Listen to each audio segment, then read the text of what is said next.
যেই যোগ্যতা দিয়ে গুনাহ করছি, আমি যদি বদলাই, সেই যোগ্যতাই আমাকে নেক কাজের দিকে নিয়ে, যে হাতে আমি গুনাহ করলাম সেই হাতে আমি নেক কাজ করব। ঠিক কিনা বলেন? ওই যে রাসূলুল্লাহ সাল্লাল্লাহু আলাইহি সাল্লামের সাহাবী ওয়াহশী রাদিয়াল্লাহু তাআলা আনহু, তিনি বলছিলেন, যেই হাতে আমি রাসূলের চাচা হামজাকে হত্যা করেছি, শহীদ করেছিলাম, ইসলাম গ্রহণ করার পরে উনি বলছিলেন, শপথ করছিলেন, সেই হাতে আমি ইসলামের বড় থেকে বড় কোনো দুশমনকে হত্যা করে তার বিনিময় নেব, তার বদলা নেব। পরবর্তীতে রাসূলুল্লাহ সাল্লাল্লাহু আলাইহি ওয়াসাল্লামের ইন্তেকালের পরে ভণ্ড মিথ্যা নবী দাবিদার মুসাইলামাতুল কাজ্জাব, তাকে হত্যা করে উনি সেই শোধ নিছেন যে একদিন আমি নবীর মনে কলিজায় কষ্ট দিছিলাম, নবীর শ্রেষ্ঠ চাচাকে শহীদ করছিলাম, আজ আমি সেটার শোধ নিলাম। আজ আমি বড় দুশমন মুসাইলামাতুল কাজ্জাব, মিথ্যা নবী দাবিদার, তারে হত্যা করে। তাহলে যে হাত গুনাহ করছিল সে হাত এখন নেক কাজে ব্যবহার। এই সাহাবীরা রাসূলুল্লাহ সাল্লাল্লাহু আলাইহি ওয়াসাল্লামের এরাই গত দিন পর্যন্ত চুরি ডাকাতি জিনা ব্যভিচার করত, এরাই হত্যা খুন ছিনতাই রাহাজানি মারামারি হানাহানি করত। এরাই যখন বদলে যাওয়ার সিদ্ধান্ত নিছে, তো আবার এরাই ঈমান ইসলামের ঝান্ডাকে সারা পৃথিবীতে উঠে। এই নবী মুহাম্মদ কি করলেন? আপনি রাসূলকে বলছেন, ও আল্লাহর নবী করলেনটা কি? আর কি করলেন আপনি? আসলে কি 23 বছরে আপনি করলেনটা কি? আপনি গুলো কি বদলাইলেন? কি মানুষ বদলাইলেন? এত বড় থেকে বড় চোর, ডাকাত, মদখোর, জুয়াখোর, নেশাখোর, ব্যভিচারী, হ্যাঁ, ছিনতাইকারী, রাহাজানি, মদ ছাড়া, নারী ছাড়া, যুদ্ধ ছাড়া যাদের জীবন কাটতো না, 1 মিনিট 1 সেকেন্ড হাসতে হাসতে যারা খুন করত, যারা পথ চিনত না, গন্তব্য কোথায়, যাবে কোথায়, আসছে কোত্থেকে, জু না থে, যারা ছিল না খুদ রাহ পর, নিজেরা রাস্তার উপরে ছিল না, আজকে আপনার ছোঁয়ায় এখন তারা, সেই সাহাবীরা আপনার, এখন তারাই লক্ষ মানুষকে পথ দেখায়। হায় নবী, আপনার চোখের নজর, আপনার দৃষ্টি কেমন নজর, যেই নজরের বরকতে আপনার সাহাবীদেরকে আপনি এমন বানাইছেন যেন ঈসা নবীর মতো। ঈসা নবী যেরকম ছুঁয়ে দিলে আল্লাহর কুদরতে জন্ম অন্ধ কুষ্ঠরোগী ভালো হয়ে যেত, আপনার সাহাবীগুলোও কারো ছুঁয়ে দিলে, কারো দিকে তাকাইলে, কাউরে কিছু বললে সে যেন 100 বছরের 50 বছরের কুফর, শিরিক আর অন্যায় অস্থিরতার অন্ধকার গহীন গহ্বর থেকে, গর্ত থেকে সে যেন ঈমান ইসলামের দিকে সম্পূর্ণ বদলে যাচ্ছে। রাতারাতি যেন চেঞ্জ। আপনার সাহাবীদেরকে আপনি এমন বানায় দিয়েছেন, এজন্য সম্ভব। সম্ভব কিনা বলেন? এই আমরা যেখানে এনে আসি, ধরেন না 100-200 মানুষ, এই আমরাই নিয়ত করি, কি বলেন?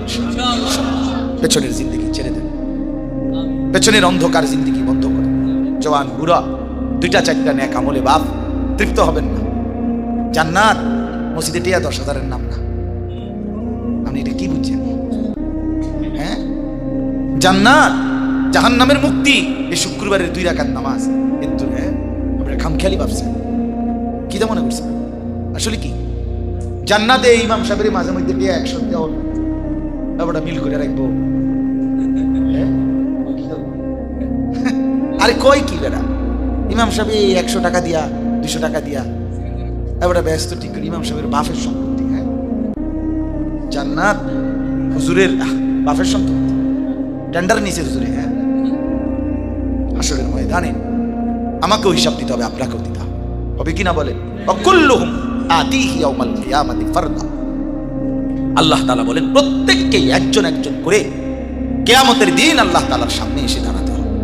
অতএব মাহে রমজান এই মুহূর্তে স্বপ্নের নাম, আকাঙ্ক্ষার নাম, প্রিয় নাম, আবেগের নাম, অনুভূতির নাম, অপেক্ষার নাম, কল্পনার নাম। চলেন বদলে যাই ইনশাআল্লাহ, বদলে যাই, হিম্মত করি ইনশাআল্লাহ।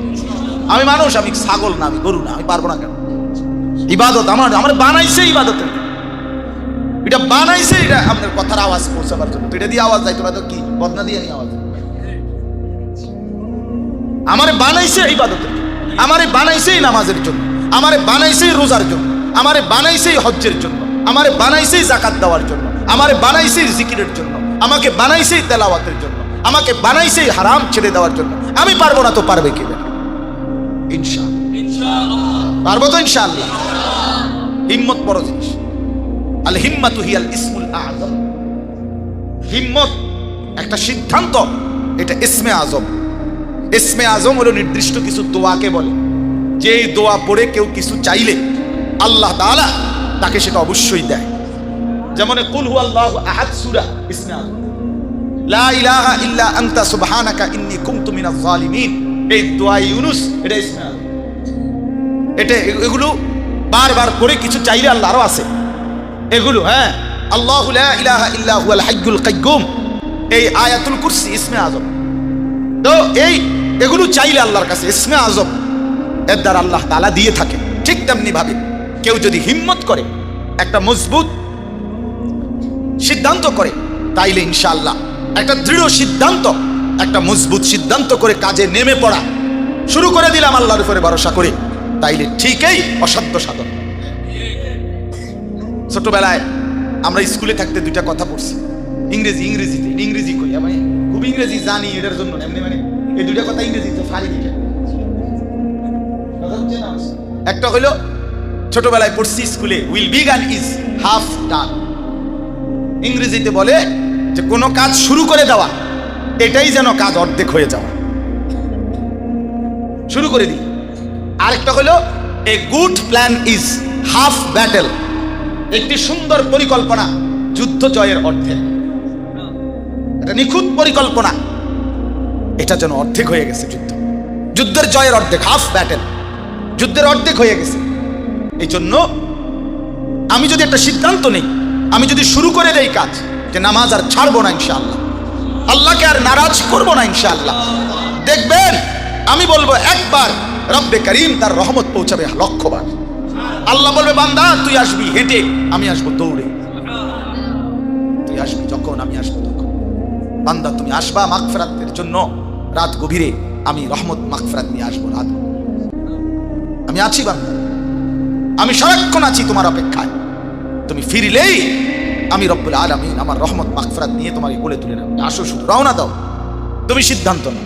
ওয়াহদি ইলাইহি মান ইউনিব, আল্লাহ তাআলা বলেন আমার যে বান্দা আমার দিকে ঝুঁকে আসে, আমি তাকে হেদায়েত দিয়ে এগিয়ে যাই। একটু ঝুঁকলে হবে, একটু ঝুঁক, আল্লাহ বলে বাকিটা আমি টেনে নিব। আল্লাহু ইয়াজতাবি ইলাইহি মান ইয়াশা, আল্লাহ বলে আমি যাকে ইচ্ছে করি তাকে আমি আল্লাহ জজব করি।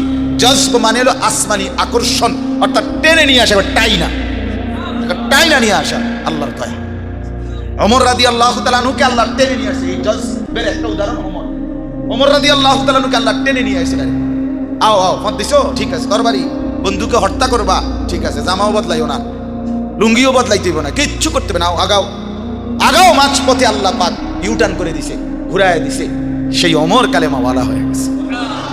এজন্য আমরা ইনশাআল্লাহ মাহে রমজানকে টার্গেট করি, ইনশাআল্লাহ জীবন পরিবর্তনের একটা সিদ্ধান্ত নিই, জীবনটা কাজে, রমজানকে কমপক্ষে গুনাহমুক্ত যেন হয়। শেখুল হাদিস হযরত মাওলানা জাকারিয়া রাহমাতুল্লাহ আলাইহির জিন্দেগিতে আছে, তিনি যখন রমজান আসতেন পুরা এলাকায় মানুষের মুখে মুখে তখন আওয়াজ উঠত যে শাইখের এখন রমজান, হযরতের এখন রমজান মাস, এখন আর পৃথিবীর সাথে উনি কথা বলবে না, কোনো বয়ান করবে না, কোথাও যাবে না, এখন শুধুই রমজান, শুধুই ইবাদত, শুধুই জিকির, শুধুই তেলাওয়াত, শুধুই তাসবিহ, শুধুই ইতিকাফ, শুধুই কান্না, শুধুই দোয়া। রমজান যেন আলাদা কিছু, রমজান যেন আপনার চলাফেরা, কথাবার্তা, উঠা বসা দেখে যেন বোঝা যায় আপনি আখিরাতের প্রস্তুতি নিচ্ছেন, আপনি আলাদা কিছু করতেছেন। কিরে তোরে যে আগে একটু আলগা আলগা মনে হয়, তোরে যে আগের মতো দেখি না, কিরে হ্যাঁ বন্ধু এখন রমজান, এখন কি হাদিস আছে না, রাসূলুল্লাহ সাল্লাল্লাহু আলাইহি সাল্লাম বলেছেন ফা ইন কাতালাহু আও শাতামাহু, তাকে কোন রোজাদারকে যদি কেউ ঝগড়া বাজাইতে চায় অথবা কোন রোজাদারের সাথে যদি কেউ গালি দেয়, ফালিয়াকুল, সে যেন বলে ইন্নিমরুউন সাইম, ভাই আমি রোজাদার, খালাস, আমার আর কোনো কথা, আমি রোজাদার ভাই, রোজাদার। জাকারিয়া আলাইহিস সালাম, ওনারে আল্লাহ তাআলা বলছে তোমার একটা ছেলে দেব। জাকারিয়া আলাইহিস সালাম বলেন আল্লাহ আমার এই বুড়ো বয়সে আমারে ছেলে দিবেন, মানুষে যদি আমার এটা জিঙ্গায় আমি কি করব? জাকারিয়া আলাইহিস সালামকে আল্লাহ তাআলা বুদ্ধি দিয়ে দিছে, তুমি কইবা ইন্নী নাযারতু লিররহমানি সাওমা, আমি রোজা রাখছি, আমি কি রাখছি? রোজা রাখছি ভাই। আমনে এবারে আমার বিরুদ্ধে যদি মাইকো না মান, আপনি যদি আমার টিটকারি করেন, মস্কারি করেন, ইন্নী নাযারতু লিররহমানি সাওমা, আমি আমার রবের জন্য রোজার নিয়ত করছি, রোজা রাখছি, খালাস। এবার আপনি যেটা মনে করি এটা কর, মাইক লন, আবার মাইক জমা দিয়ে এলাম, ঘোষণা দিয়ে। কিন্তু আমি নাই, আমি ঝামেলার নাই। আমি কি রোজা